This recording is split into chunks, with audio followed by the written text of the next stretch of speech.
Buenos días, soy Adrián Triana de la especialización de seguridad y salud en el trabajo. Hoy estamos valorando los peligros de origen físico, entre los cuales encontramos el ruido, las vibraciones y la iluminación, y las temperaturas extremas. Dentro del ruido encontramos que el nivel propuesto por la OMS como controlado está en los 50 decibeles. Más allí de los 50 decibeles encontramos alteraciones que se inician en el organismo del trabajador. En el capítulo 2400 de 1979, donde habla de los ruidos y las vibraciones, encontramos en el artículo 88 que todos los establecimientos que produzcan ruido deberán realizar estudios de carácter técnico para aplicar los sistemas y métodos que ayuden a reducir la incidencia del ruido sobre los trabajadores, ajustando sus maquinarias o los sitios de trabajo. Reemplazar los valores límites permisibles. Encontramos para el nivel de decibeles de una exposición horaria a nivel laboral de 8 horas es de 85 decibeles, a las 4 horas 90, y así cada 5 decibeles que se aumente se reducirá la mitad del tiempo de exposición que se debe tolerar. Estas medidas se realizan por medio de un dosímetro que va a permitir establecer el nivel de ruido que hay en los sitios de trabajo. También encontramos en la resolución 8329 del 83 indica normas de protección y conservación de la audición en el área de salud para bienestar de las personas por causa de la producción y emisión de ruidos.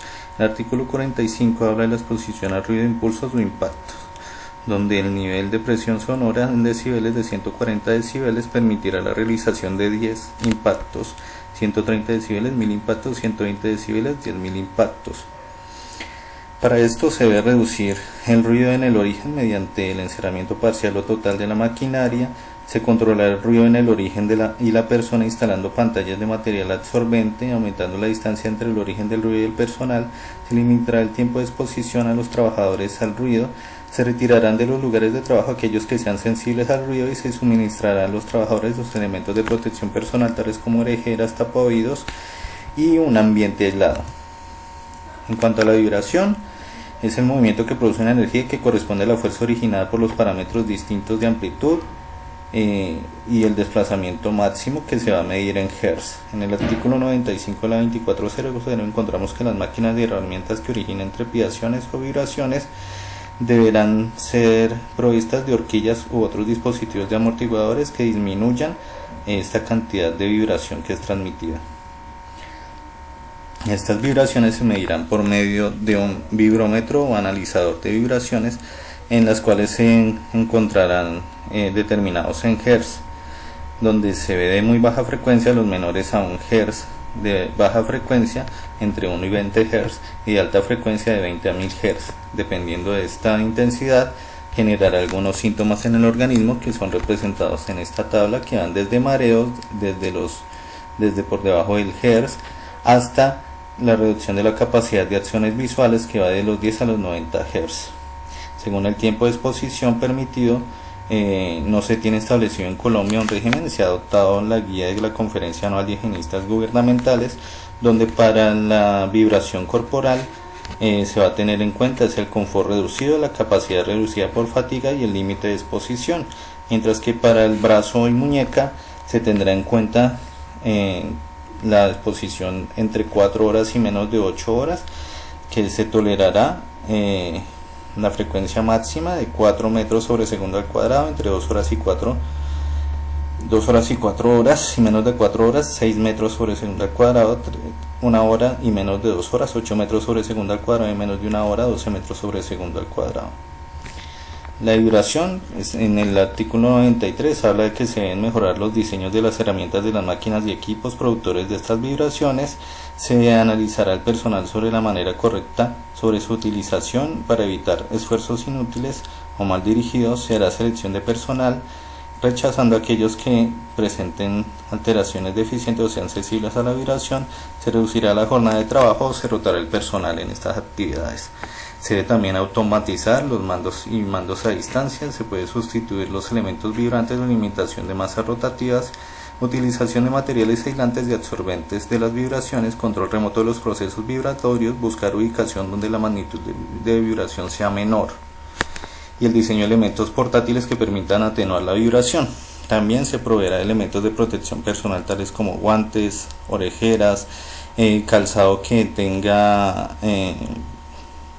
que soporte la vibración y los cintos de región lumbar para protección contra vibraciones.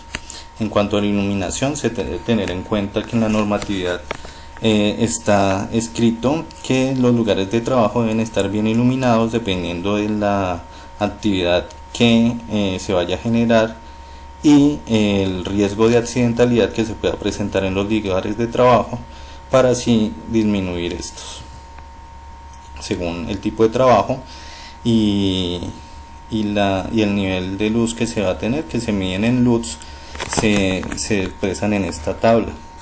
Encontramos que las mediciones en el sitio de trabajo en cuanto a la iluminación se pueden realizar con un luxómetro, un medidor de brillo, reflectómetro, un exposímetro de bolsillo, para establecer qué nivel de luminosidad es la que se está presentando para que genere el deterioro que manifiesta el empleado. La evaluación de estos niveles de iluminación debe realizarse en una jornada laboral bajo condiciones normales de operación. Se puede hacer por áreas de trabajo, puestos de trabajo o una combinación. Debe realizarse al menos cada 2 años o antes si se llegan a modificar las tareas visuales, el área de trabajo o los sistemas de iluminación. Hay que evitar el deslumbramiento directo por reflexión del trabajador, seleccionar un fondo visual adecuado de las actividades de los trabajadores, evitar bloquear la iluminación durante la realización de las actividades, evitar las zonas donde existan cambios bruscos de iluminación. Se debe tener en cuenta también que hay que realizar controles en cuanto a medicina preventiva del trabajo, al máximo utilizando iluminación natural, mantener un valor de reflectancia recomendado para cada una de las áreas de la infraestructura local que está representado en esta tabla, usar colores claros en las paredes y techos que ayuden a mejorar la iluminación, iluminar todos aquellos sitios que puedan generar accidentes como las escaleras, las rampas y demás, proveer a los empleados de medios de iluminación como las gafas LED y las lámparas individuales. Ahí los trabajadores tienen la obligación de informar de todos aquellos eventos que estén generándole disconfort o molestia visual durante su realización del trabajo a sus empleadores para que ellos realicen las medidas pertinentes. Debe haber mantenimiento preventivo y limpieza de todas aquellas fuentes de iluminación que permitan mantenerlas estables. Recomendación de examen visual periódico, capacitación de higiene visual, pausas de descanso para ejercicios visuales. En cuanto a las temperaturas extremas encontramos el calor y el frío. En cuanto a las medidas de calor, hay que tener en cuenta que las fuentes generadoras del calor se encuentran en la temperatura del aire, el viento, la radiación solar, las máquinas, los procesos que son en las actividades que generan trabajo muscular. Allí se puede generar una sobreexposición del trabajador a una temperatura extrema, se puede producir alteraciones por falta de controles de hidratación, porque no se disponen zonas de descanso donde el trabajador se pueda refrescar o no se tiene un sistema de ventilación adecuado, generando cuadros como el golpe de calor, síncope del calor, postración anhidrónica del calor, calambres por calor. En las temperaturas extremas hay que tener medidas de control como sistemas de ventilación, equipos de aire acondicionado, barreras de material aislante reflectivo que permitan mejorar la calefacción, limitar la carga física de trabajo, programando tareas más duras durante las horas más frías, establecer periodos de descanso en recintos climatizados y suministrar agua potable en los establecimientos de trabajo. En cuanto a la hipotermia, en cuanto al frío, encontramos que se presentan en labores como el buceo, los carniceros o en los hangares donde se guardan productos nutricionales.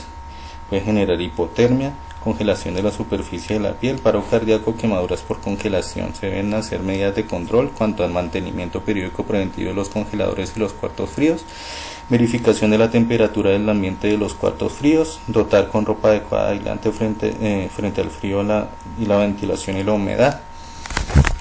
La legislación es muy clara en establecer los lineamientos para la protección de los trabajadores frente a los cambios bruscos de temperatura, siempre que lo permita, entre los límites tales que no resulte desagradable o perjudicial para la salud. Y recordar que la temperatura del ser humano oscila entre los 36 hasta los 37.5 grados centígrados. Los trabajadores deberán estar, y el frío se considera por debajo de los 18 grados centígrados. Los trabajadores deberán estar protegidos por medios naturales o artificiales de las corrientes de aire, de los cambios bruscos de temperatura, de la humedad o sequedad excesiva cuando se presenten situaciones anormales de temperaturas muy bajas o muy altas.